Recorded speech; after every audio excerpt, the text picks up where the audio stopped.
My grandfather always told me that there would be a lot of bad and bad people on my way, and that I needed to learn to distinguish between them. But what a pity that then I did not take his advice so seriously.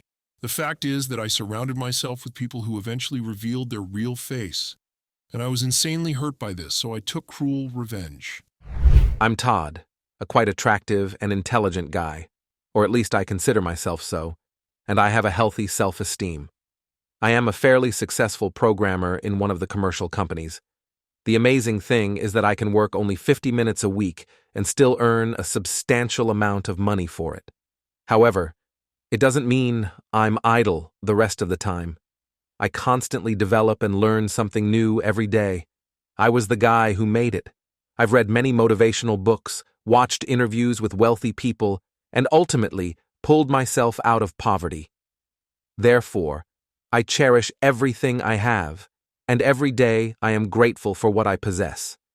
But perhaps my greatest achievement in life is my wife, Judith, who is 4 years younger than me. She's 25 and I'm 29. She is a model, participating in various advertising campaigns, with a significant following on social media, and she generally enjoys her life. Judith has a slender, sun-kissed body, well-toned thighs, and a very nice bust. But she wasn't always like that. Her life changed dramatically after meeting me. When we first met, she was an ordinary cashier in a store with no ambitions or goals. Still, I noticed that spark in her and helped ignite it. Even then, I held a good position, and though I didn't earn as much money as I do now, I could afford a lot. For me, Judith quit her job as a cashier, and I found her an excellent producer who helped her succeed on social media. Now, our combined incomes allow us to live a luxurious life. This might sound like some success story and other nonsense, and honestly, I thought so too until life smacked me in the face with reality. I have friends from school, Philip and Alan, who were with me up to a certain point. At 18, we started our first business, an ice cream stand, but unfortunately, it quickly went down the drain. 6 months later, we launched another business, selling hot dogs, but after 5 months, we had to close it. After that, there were more attempts, but all of them were futile. At 21, I realized that something needed to change, so I entered the IT field, which was new for me, but I knew it held a future. My friends didn't support my idea, saying, "It's a waste of time. You need to deal with real things, create something of your own, not work for someone else." I disagreed with them because I thought ahead. I understood that becoming a skilled specialist would enable me to start my own project in the future, and it turned out that way. Philip and Alan continued to try building a business. Now, they have only one fast food stand that has been holding on for 3 years, bringing them profit, which they split in half. However, compared to the money I'm making, their profit is peanuts. Instead of exploring something new and moving forward, they, like stubborn sheep, continued to hammer in one spot. They succeeded, but I don't think it's the result they were hoping for. While I could afford to travel to different countries, buy expensive clothes and cars, dine in restaurants, and have a wife with model looks, these two continued to live in the city, facing stress from their daily affairs. I'm not angry with them for not wanting to join me. It was their choice, and I understand them. Now, we maintain a connection, but it's not like it used to be. They can come to my place on weekends, sit on my leather couch, and we can play video games and discuss mundane things together. Despite our differences, we maintained a good relationship and often met, mostly at my place. They liked my affluent home, but I didn't immediately realize that my wife was also appealing to them. For me, meetings with Philip and Alan were like a distraction. They were simple guys without education, and I liked that I could sit with them, have a beer, and talk about all sorts of nonsense. I didn't try to boast in front of them. On the contrary, I tried to lower myself to their level and be down to earth. Judith was never against me spending a couple of evenings a week with friends. She had her own girlfriends, and she often hung out with them. Judith and I were very hospitable, so our home was never empty. One evening, when I was returning home, I was stopped by a neighbor named Jimmy. He was a director. He stopped me and asked, "Todd, how are you?" I don't want to seem intrusive, and most importantly, don't think I'm spying on you, but I noticed something strange. When you're not home, a Ford often parks near your house. I even took a picture of it. I took his phone and started looking at the photo. The photo showed a white Ford, my friend Philip's car. Thank you, Mr. Jefferson, for your attention. I'll try to figure out what's going on. You're welcome. Oh, wait. May I ask you for a favor? Could you, when you're home during the day, keep an eye on my house? And if you see the car, let me know? No problem. Good night. Thank you very much. Good night. This was clearly a red flag, and it couldn't be ignored. Why is my friend coming to my wife while I'm at work? With this question in mind, I entered the house, where Judith greeted me. She came out in a white robe and, without saying a word, began, "Darling, I'm so glad you're home. I have a surprise for you. You need to pull this string." I pulled the string, and before me unfolded a work of art. Judith bought a new sexy costume. It was a nurse's costume. "I think you're a bit tired, but I know how to fix it. First, you need to take a shower, and then I'll be waiting for you in my medical office." I quickly took a shower, and Judith and I spent an unforgettable night. Such spontaneity made all my thoughts fly away, and I completely surrendered to the moment. The next day, I didn't have to go anywhere, which meant that Judith and I would spend the whole day together. I thought that perhaps yesterday Philip dropped by to pick up something he forgot and just stopped by quickly. At least that's what I wanted to believe. I didn't want to entertain the thought that Judith could cheat on me, especially with my friend. Judith and I had quite an ordinary day, and in the evening, we planned to relax by watching a movie. However, our plans were interrupted by Alan, who wanted to invite us somewhere. "Buddy, let's go to the club tonight. It'll be fun. You can bring Judith along." I declined, not only because Judith and I had plans for the evening, but also because I didn't enjoy going to clubs, especially with Judith, who would find it boring since Philip and Alan didn't have girlfriends. Philip tried to build relationships and even got married, but in the end, he cheated on his wife, and she left him. Alan just had bad luck with girlfriends, and his longest relationship lasted only a year. I always told them that if they wanted to go out together, they needed to find girlfriends. They would just nod silently and say they'd find someone soon. I told Judith about Alan's proposal and noticed her disappointment. Apparently, she wanted to go out and have some fun, but I didn't pay much attention to it. The next day, I had to go to work. I kissed Judith and left. At noon, my neighbor Jimmy called and reported, "Todd, a car is parked near your house again. I don't know exactly when, but I'm calling to let you know." "Thanks, Jimmy. How long will you be home?" "All day." "All right. If it's not too much trouble, could you call me when you see that the car has left?" "Sure. I'll keep you posted." We said goodbye, and my mind was once again flooded with doubts. 5 hours had passed since Jimmy's call, and during this time, I was in a state of uncertainty. Suddenly, the phone rang. "Todd, the car is leaving. 2 men got in." I thanked Jimmy and hung up. Now there were no doubts. My 2 friends were coming to my wife when I wasn't home. But if I initially thought it was only Philip, now I realized that Alan was involved too. At first, I tried to reassure myself with the thought that maybe they were preparing a surprise for my birthday. However, my birthday was still 4 months away. Wasn't it too early? To avoid unnecessary panic, I decided to call an acquaintance and asked for a couple of video cameras and a listening device. After work, I picked up the equipment. He asked why I needed it, and I made up an excuse, saying it wasn't for me. As I drove home, my hands were trembling. I even felt ashamed that I would be spying on my wife because I was so certain that she couldn't betray me. Entering the house, Judith greeted me joyfully. We had a delicious meal and went to bed, where we engaged in sex again. During this time, I didn't notice anything unusual about her. Usually, when a woman cheats on a man, she changes in behavior and character, but my wife was, as usual, even better. The next morning, Judith was getting ready for a promotional video shoot, and I went with her. On the back seat of my car, there was a bag with the forgotten video cameras. During the trip, Judith asked about them. What's that you got there, kiddo? It's some stuff from work. I needed to throw it away.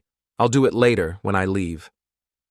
With this statement, I killed 2 birds with 1 stone. During the time Judith was working, I went home. Time flew by, and I didn't realize that 2 hours had passed. However, all the cameras were set up. 1 in the bedroom, another in the living room, the 3rd in the kitchen, and the 4th outside. I completely forgot that I was supposed to pick up Judith. As I stepped out of the house, I noticed a white Ford pulling up, and Judith and Philip got out. I called you 20 times. Where were you disappearing to, Todd? Judith said, and I checked my phone. Indeed, there were 20 missed calls from her. I apologized, but Judith just walked past me silently. At that moment, Philip approached. Dude, you messed up big time, and I had to handle things myself. Sorry, just got caught up. It was an urgent call, and I needed to fix a project. All right, no big deal. I can help you out, considering how many times you've bailed me out. We said our goodbyes, and I went back into the house. The whole evening passed in a silent atmosphere. Judith was upset with me for not picking her up, so I tried to apologize. You promised to pick me up. Why didn't you come? There was an urgent order. Forgive me. I won't forgive it next time.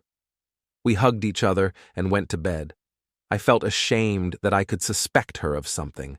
I didn't fully believe it, thinking that Jimmy, the old man, let his imagination run wild. However, since he provided me with photos, I had to personally confirm everything. At night, while Judith slept, I decided to unlock her phone and check her messages. I found nothing suspicious in them. The phone was clean. I went to sleep with a clear conscience. 2 weeks passed since I installed cameras in my house. While I was at work, I kept an eye on what Judith was doing at home, and everything seemed fine, nothing suspicious, not a hint of anything. After that night, I decided to check Judith's phone a couple more times, and it turned out to be clean. No signs of infidelity or communication with my friends. Everything was normal. We hung out with Philip and Alan, spending quality time together. Judith worked, and we went out to the city, visited various interesting places, and overall lived a peaceful life. One day at work, I decided to check the cameras. I was already tired of doing this. Every time, I understood that I wouldn't find anything, and it seemed pointless. Other thoughts started bothering me. What if Judith finds the camera and thinks I'm spying on her and don't trust her? I looked at the camera and saw Judith opening the door, unexpected for me. I turned on the outdoor camera and saw a white Ford parked near my house.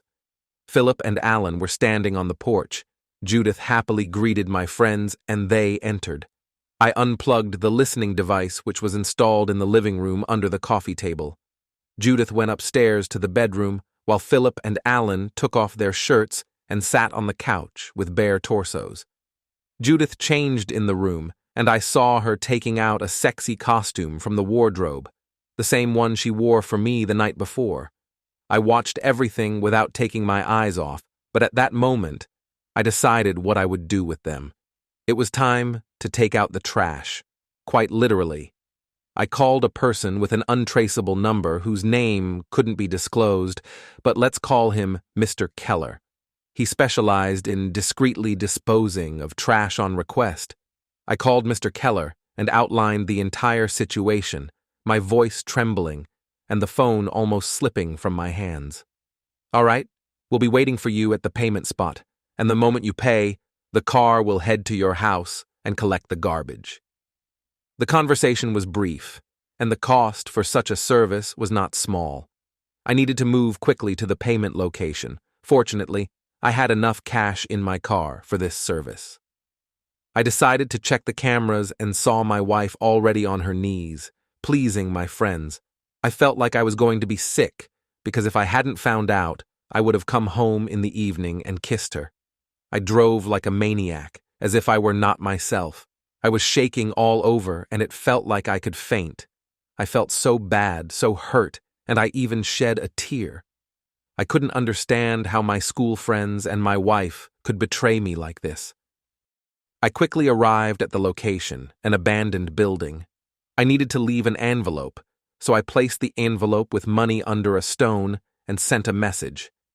Eggs laid. Literally, within the next minute, I received a message. My chicks flew out of the nest. I rushed back home, leaving the car nearby and started observing from a distance. I checked my phone, and at that moment, Jimmy called, saying there was a white Ford near my house. I told him everything was fine. I turned on the cameras again and saw two men enjoying my wife on my leather couch. It felt like I was watching an adult movie. It hurt again, but I sensed that justice would prevail soon. 10 minutes after I arrived home, a white van pulled up. 3 sturdy men, dressed in all black and wearing balaclavas, immediately stormed into my house. One thug knocked out Philip with a single blow, the second subdued Alan, and the third silenced Judith. They were knocked to the floor, tied up, had bags put over their heads, and quickly carried away in the van, which sped off. I witnessed it all through the cameras and marveled at their professionalism. They completed the job in about 40 seconds. All that was left for me was to wait a couple of days for the results. I decided to check with my neighbor to see if he saw anything, and luckily, he saw nothing. I returned to work, and on my way back home in the evening, I called the police, reporting that my wife was missing. Before that, I had broken and discarded the phones of Judith and my friends, making them untraceable. The next day, a tow truck removed the white Ford from my house. I informed the police that, as usual, I returned home but found my wife missing without any clues. All neighbors in the area provided their statements, confirming that the white Ford frequently approached my house when I wasn't home. I was surprised to learn that not only Jimmy had seen this car near my house. Since the car was registered under Philip's name, he became the primary suspect. Initially, they also suspected me, but when they called my workplace, they found out I hadn't left on the day of the disappearance. While the investigation was ongoing, I backed up all the camera recordings onto a disk and hid it well. 4 days later, I received an anonymous video showing 3 bodies being delivered to the destination point. The video depicted them being taken out of a van with their eyes, hands, and feet tied in an empty field. All 3 were crying and pleading for mercy, and I found it amusing to watch. Since my main condition was that no one should die, they were left in the desert with their hands untied and instructed not to move for an hour. After that, the vehicle left, and what happened to them next was entirely up to them. They were transported in a van from Nevada to Texas, and at that point, I no longer cared whether anyone would return alive or not. A month later, the case reached a deadlock, and the detective suggested that my wife probably ran away with Philip, having some kind of affair. I accepted his version. No one was looking for Alan because he had no parents or even a girlfriend, and their joint business had collapsed as no one managed it for a month. I didn't attempt a divorce, as it would raise suspicions. Instead, I hired a lawyer, and we started the process. If Judith didn't return home within a couple of months, we could file for divorce due to her disappearance. A month later, I was called in for questioning at the police station for identification. They showed me 2 men and 1 woman, all from a photograph. I didn't immediately recognize my wife and 2 friends in them. They looked like they aged 20 years more than they actually were, and I found it amusing. They were all in worn-out, torn clothes, emaciated, and overall looked terrible. I identified all 3 and asked the investigator how they were found and where they were. He said that, in Texas, a couple of naked savages robbed a gas station, stole someone else's car, and drove off in an unknown direction. Exactly 24 hours later, the car was found by the roadside. The thing is, they stole a car that wasn't fueled, and they couldn't drive for long. Eventually, they were arrested and are currently serving their sentences in prison. I sighed and thought to myself, at least they're alive. I didn't expect this outcome. I thought they'd have enough sense to make it home intact and unharmed. Instead, out of desperation, They chose to commit a crime? I was horrified to realize that these people had accompanied me for a significant part of my life, and I didn't feel sorry for them. Seriously, who could pity them? I managed to get a divorce. I can't say it was easy, but I succeeded, and I officially became a free man. I traveled to Texas once to look each of them who betrayed me straight in the eyes. All three seemed completely out of it, but the most amusing part was that none of them even suspected it was my doing. None of them considered it could be revenge for their betrayal, and it even saddened me a bit that they didn't realize the gravity of their sin against me. I was glad to stay on the sidelines, but when I looked at these people, they were utterly unfamiliar to me. They were lost individuals. When I directly asked Judith if she had betrayed me, she quietly said, "Never," and I smiled and walked away. I honestly expected a struggle. I thought they'd return home and realize I was the one who sent them to the desert. However, they turned out to be so weak, so foolish, that they dug themselves into an even deeper hole. I only gave them an opportunity to show themselves how they would act under stressful conditions, but they turned out to be cowardly and chose to commit a crime instead. I don't know how I would have acted in their situation, but I'll say this. I wouldn't have found myself in such a situation.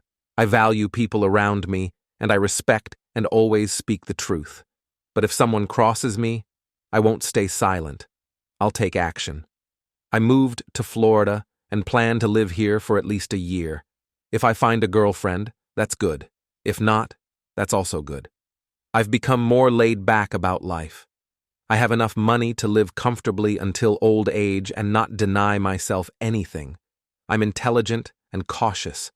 I continue to evolve, and I want everyone who hears my story to evolve, regardless of circumstances, to make the right choices for themselves. If life throws garbage at you, grab a rake and clean up. Garbage belongs in the trash, not in your life. Thank you for listening to my story.